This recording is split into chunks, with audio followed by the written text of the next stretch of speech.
Ang inakalang simpleng trangkaso lang, leptospirosis na pala at yan ang ikinamatay ng isang binatilyo sa Pangasinan. Sa Quezon City, nagtaas na ng alerto dahil sa patuloy na pagtaas ng mga kaso nito. Saksi si Lay Alves. Sa mga pagbahang dinulot ng bagyong Egay at Habagat sa Dagupan City sa Pangasinan, kasamang nalubog ang bahay ng pamilya ni John Ray Aguason. Matapos ang isang linggong pagtitiis sa baha kahit may sugat sa paa, si John Ray nagkasakit at kalaunan namatay.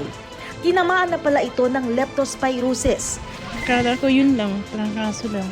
Pero nung sinasabi na niya masakit na yung tiyan niya, yung dibdib niya, tapos hindi na siya maayos kumain. Tuwing kakain siya, sinusuka niya.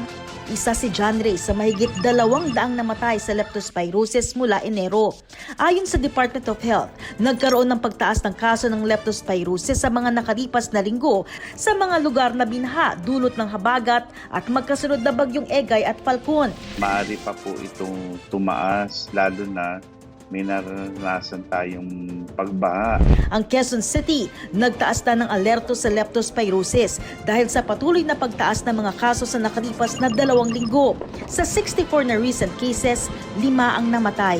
Ang ginagawa ng SESO ngayon at ang Quezon City Health Department, pinupuntahan namin yung mga kaso natin din sa community. Tapos ina-assess natin yung pamilya nila, baka meron pang mga na-expose dun sa family nila at meron pang mga simptomas.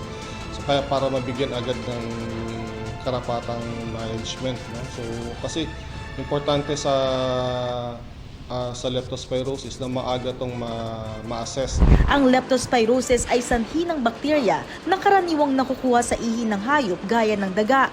Kabilang sa sintomas nito ay lagnat, pananakit ng ulo, tiyan at mga kalamnan, pagsusuka, paninilaw ng mata at balat, pamumulan ng mata, diarrhea at rashes. Paalala ng DOH, iwasang lumusong sa baha.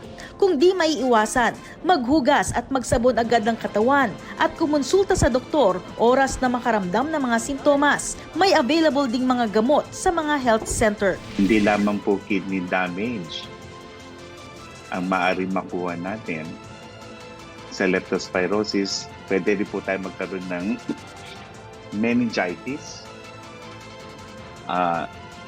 liver failure, at saka sa lungs po ay maaari din po maapektuhan. Delikado po ang leptospirosis, huwag natin babaliwain. Para sa GMA Integrated News, Lay Alves ang inyong saksi.